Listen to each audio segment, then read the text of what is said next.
O Império Acádio floresceu nos séculos 24 e 22 AC, governado por Sargon e Naram-Sin. Eventualmente desmoronou em 2154 AC, devido à invasão de povos bárbaros e mudanças climáticas de larga escala. Bem-vindo ao canal Mitos e Curiosidades. Já deixa o seu like, se inscreve no canal e ative o sininho para não perder nenhum vídeo. O rei Sargão fundou o primeiro império que se conhece ao apoderar-se da Suméria, a sul de Acádia. Aconteceu aproximadamente em 2330 a.C., na Mesopotâmia, a terra entre os rios Tigre e Eufrates. 1000 anos antes de Sargão, os sumérios criaram a primeira civilização, construíram sistemas de irrigação, desenvolveram a escrita cuneiforme e ergueram cidades-estados como Ur e Uruk, centros urbanos dominados por templos majestosos, os zigurates. Sargão e os seus sucessores legaram ao mundo um conceito de poder que implicava mais do que poder bélico. A sua autoridade não assentava exclusivamente nas vitórias militares, conquistavam a obediência dos súbditos impondo a ordem, aplicando justiça e actuando como representantes terrenos dos deuses. Sargão de Acádia iniciou a sua subida ao poder na cidade de Ki, no norte, como funcionário do rei, que veio a destronar. Em seguida, liderou as tropas contra o soberano rival a sul, Lugal-Zagezi, que tinha toda a Suméria sob seu comando. A vitória de Sargão é comemorada numa inscrição que gaba sua vitória sobre 50 reis no seu caminho rumo ao Golfo Pérsico, onde terá lavado as armas no mar. Enviou governantes acadianos para governar as cidades sumérias e unificar o reino. Promoveu o comércio, muito para lá das suas fronteiras. Cobrou impostos a mercadores e camponeses para pagar aos seus soldados, e a corte acolheu numerosos artistas e escribas reais. Após conquistar a Suméria, Sargão tornou a sua filha Enheduana grande sacerdotisa de Nana, o deus lunar, em Ur. Era uma posição de grande importância, uma vez que Nana era o deus protetor da grande cidade-estado, e a sua filha Inanna, conhecida como Ishtar pelos acadianos, era reverenciada como deusa do amor e da guerra.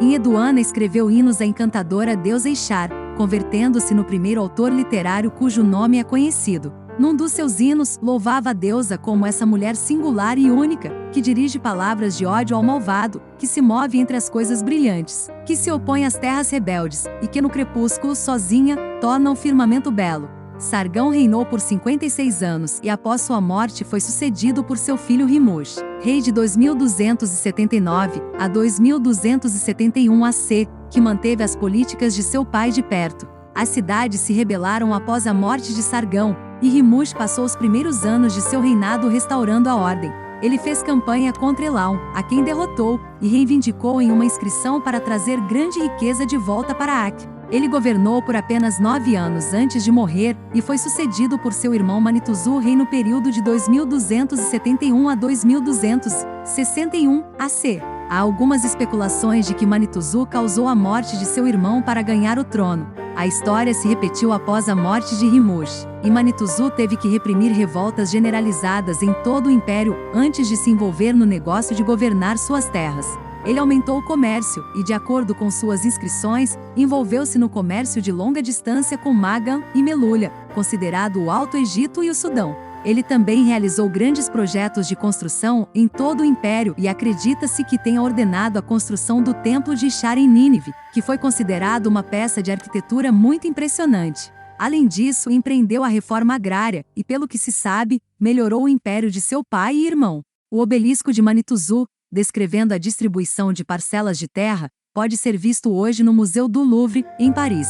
Sua morte é um pouco misteriosa, mas, de acordo com alguns estudiosos, Manituzu foi morto por seus cortesãos com seus selos cilíndricos, embora nenhum motivo definido tenha sido oferecido para o assassinato. Naram-Sin, o maior dos reis acadianos, Manituzu foi sucedido por seu filho Naram-Sin, também Naram-Suen, que reinou de 2261 a 2224 AC. Como seu pai e tio antes dele, Naram-Sin teve que reprimir rebeliões em todo o império antes que ele pudesse começar a governar, mas, uma vez que ele começou, o império floresceu sob seu reinado. Nos 36 anos em que governou, ele expandiu as fronteiras do império, manteve a ordem interna, aumentou o comércio e fez campanha pessoalmente com seu exército além do Golfo Pérsico, e possivelmente, até o Egito. Ele também foi pela primeira vez na cultura suméria, endereçado como o deus de Agade, Acádia. Isto representa uma mudança marcante da crença religiosa anterior, de que os reis eram apenas representantes do povo em relação aos deuses.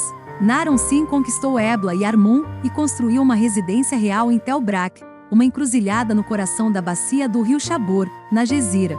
Naram-Sin também conquistou Magan e criou guarnições para proteger as estradas principais. Este período produtivo de conquista acadiana pode ter sido baseado em condições climáticas benignas, enormes excedentes agrícolas e confisco da riqueza de outros povos.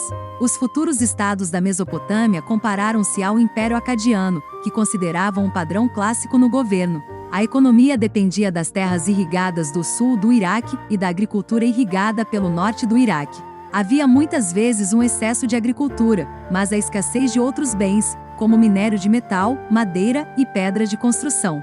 A arte do período muitas vezes focalizava os reis e retratava conflitos sombrios e subjugação às divindades. Os sumérios e acadianos eram bilíngues nas línguas um do outro, mas o acadiano gradualmente substituiu o sumério. O império tinha um serviço postal e uma biblioteca com observações astronômicas. O Império de Acádia entrou em colapso em 2154 AC, 180 anos após sua fundação. O colapso inaugurou um período de declínio regional da Idade das Trevas, que durou até a ascensão da terceira dinastia de Ur em 2112 a.C. No final do reinado do filho de Naram-Sin, Shar-Kali-Shari, de 2217 a 2193 AC, o império havia enfraquecido significativamente.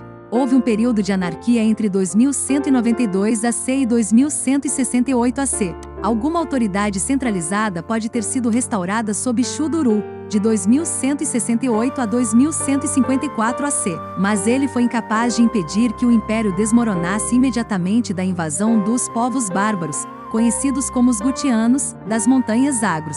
Após a morte de Naram-Sin, a dinastia entrou em colapso, e o culto morreu com ele. O poder regressou às cidades-estado da Mesopotâmia, cada uma das quais com a sua divindade a qual o soberano local prestava homenagem. A poderosa cidade de Ur, assim batizada em homenagem ao rei sumério Ur-Nammu, governou a Suméria e a Acádia durante quase um século. Mais tarde, foi eclipsada pela Babilônia, a capital de um novo império que rivalizava com o de Sargão, que seria por muito tempo lembrado pelo seu poder e glória. Pouco se sabe sobre o período gutiano ou por quanto tempo durou. Fontes cuneiformes sugerem que a administração dos Gutianos mostrou pouca preocupação em manter a agricultura, registros escritos ou segurança pública. Eles supostamente liberaram todos os animais da fazenda para vagar livremente pela Mesopotâmia, e logo provocaram fome e aceleraram os preços dos grãos. O colapso da agricultura devido à seca significou a perda dos subsídios agrários, que mantiveram o Império Acadiano solvente no sul da Mesopotâmia. Rivalidades entre pastores e agricultores aumentaram. As tentativas de controlar o acesso à água levaram a um aumento da instabilidade política. Enquanto isso, ocorreu um grave despovoamento. Após a queda do Império Acádio, o povo acadiano se uniu em duas grandes nações de fala acádia, a Assíria no norte e, alguns séculos depois, a Babilônia, no sul, mas isso é uma outra história. Espero que vocês tenham gostado. Me diga aqui nos comentários o que você achou. E se você não se inscreveu ainda, aproveite agora para se inscrever no canal e ativar o sininho. Te vejo no próximo vídeo.